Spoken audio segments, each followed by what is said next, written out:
తెలుగు ఇండస్ట్రీలో పరిచయం అవసరం లేని పేరు ఒకటి మంచు మోహన్ బాబు. ఎందుకంటే ఆయనకి అందరికీ 80s వాళ్ళకి, 90s వాళ్ళకి, 2000 వాళ్ళకి కూడా తెలుసు.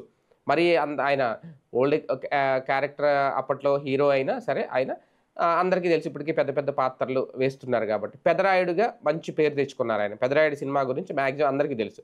ఈ జనరేషన్ వాళ్ళకి పెద్దగా తెలియదేమో గానీ ఒక అద్భుతమైన సినిమా. ఎందుకంటే ఒకప్పుడు సినిమాలు ఒక మెసేజ్ ఇచ్చేవి. సినిమాలను, సినిమా స్టోరీలను, సినిమా హీరోలను ఇన్స్పిరేషన్‌గా తీసుకునేవారు. ఇప్పటికీ చాలామంది తీసుకుంటా ఉంటారు. ఇదంతా నేను ఎందుకు చెప్తున్నానంటే, మంచు మోహన్ బాబు గారి ఇంట్లో ఎలాంటి గొడవ జరుగుతుందని అందరికీ తెలిసిన విషయమే. అది కూడా తండ్రి, కొడుకుల మధ్య వివాదం. అది ఒక రకంగా వాళ్ళ వ్యక్తిగతం, వాళ్ళ పర్సనల్. దాని గురించి మాట్లాడే హక్కు ఎవరికీ లేదు. కానీ వాళ్ళు రోడ్డుకెక్కేశారు. పోలీస్ స్టేషన్‌కి వచ్చి కంప్లెయింట్లు ఇచ్చుకునే వరకు వచ్చేశారు. ఖచ్చితంగా అక్కడి దాకా వచ్చేశారు కాబట్టి మీడియాలో వస్తది, వార్తలొస్తాయి, అందరూ మాట్లాడుకుంటారు. ఏంటి అని. మొన్న జగన్, షర్మిల వివాదాల గురించి మాట్లాడుకోవట్లేదా? ఒక రకంగా వాళ్ళు పొలిటికల్ సెలబ్రిటీసు, వీళ్ళు సినీ సెలబ్రిటీసు. అంతే తేడా. సెలబ్రిటీస్ ఇంట్లో వివాదాలు అయినప్పుడు రాష్ట్రం అంతా చర్చించుకుంటది. అలాగని ఇలాంటి గొడవలు ఏ కుటుంబంలోనైనా లేకుండా ఉంటాయా? ప్రతి ఇంట్లో ఉంటాయి.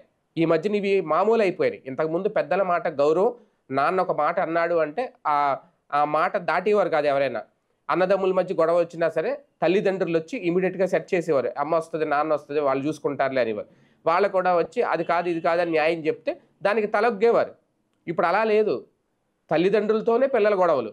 ప్రతి కుటుంబంలో ఉన్నాయి. ఒక మంచి కుటుంబంలో అనే కాదు. అందుకని వాళ్ళ గొడవల గురించి మాట్లాడడం, లోపల ఏం జరిగింది, ఎందుకు కొట్టుకున్నారు, ఆస్తులు, వివాదాలు, ఆయన పెళ్లి వాళ్ళకి నచ్చలేదు, అవన్నీ మాట్లాడుకోవడం అనవసరం నన్నడిగితే. దాని గురించి చర్చించడం అనవసరం. కానీ మంచు మోహన్ బాబు లాంటి వాళ్ళు, పెదరాయుడు లాంటి పెద్ద పెద్ద సినిమాలు తీసి ఎంతోమందికి ఇన్స్పిరేషన్‌గా మారి ఒక మంచి యాక్టర్ అనిపించుకున్న మోహన్ బాబు గారు వాళ్ళ కుటుంబ వివాదాన్ని రోడ్డు మీదకొచ్చే వరకు ఎందుకు చేసుకున్నారు అనేది ఒకసారి ఆలోచించుకోవాలి. దాన్ని ఇమ్మీడియేట్‌గా, ఎందుకంటే ఇది రేపొద్దున్న చాలా డేంజర్ బెల్స్ అనమాట ఇలాంటివి. రేపొద్దున నిజంగా తండ్రిని ఏ కొడుకో కొట్టేస్తాడు. లేదంటే కొడుకుని తండ్రి కూడా చితక్కొట్టేస్తాడు ఆ వయసులో కూడా. చిన్నప్పుడు కొట్టేవారు. కాకపోతే ఒక 18 ఏళ్ళు వచ్చే వరకు భయభక్తులు, క్రమశిక్షణ అని. తర్వాత పెద్దయిన తర్వాత పెద్దోడయ్యాడు గాని వదిలేసాం. ఇప్పుడు ఈ వయసులో కూడా వాళ్ళు కొట్టుకుంటున్నారు అంటే రేపొద్దున్న అదిగో మోహన్ బాబు ఇంట్లోనే గొడవలు జరిగినాయి. మన ఇంట్లో అయితే ఏంటి?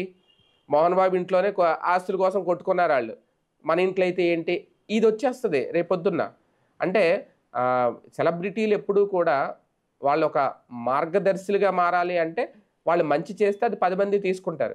ఇటువంటి గొడవలు పడితే రేపొద్దున్న అదే లోకమైపోద్ది అందరికి కూడా. రేపొద్దున అదే గొడవలైపోద్ది. అందరూ కోర్టులకెళ్ళిపోతారు. అందరూ పోలీస్ స్టేషన్‌కెళ్ళి తండ్రి మీద కొడుకు, కొడుకు మీద తండ్రి కంప్లెయింట్ ఇచ్చేసుకుంటారు. కాకపోతే సంస్కారం అనేది ప్రతి మనిషికి ఉండాలి. అది సెలబ్రిటీయా, మామూలు మనిషి అనేది కాదిక్కడ. ఇప్పుడు మంచు ఫ్యామిలీ అదే 2, 3 రోజుల నుంచి ఈ గొడవలేంటో, ఆ వివాదాలేంటో, వాళ్ళ ఇంట్లో గుట్టు బయటెందుకు పెట్టుకోవడం, స్టేషన్ వరకు వెళ్ళిపోవడం, 100 మంది బౌన్సర్‌లంట, 80 మంది బౌన్సర్‌లంట. ఎవరిని? తండ్రి నుంచి కొడుకుని కాపాడడానికి, కొడుకు నుంచి తండ్రిని కాపాడడానికి బౌన్సర్‌లంట. అసలు కొడుక్కి తండ్రే కదా రక్షణ. పెద్దయిన తర్వాత తండ్రికి కొడుకు రక్షణ. అలాంటిది వాళ్ళిద్దరి మధ్య వేరే రక్షకులొస్తున్నారు. వాళ్ళిద్దరూ రక్షక భటుల దగ్గరికెళ్తున్నారు. అంటే పోలీసుల దగ్గరికి. బౌన్సర్‌లు పెట్టుకొని బతుకుతున్నారు.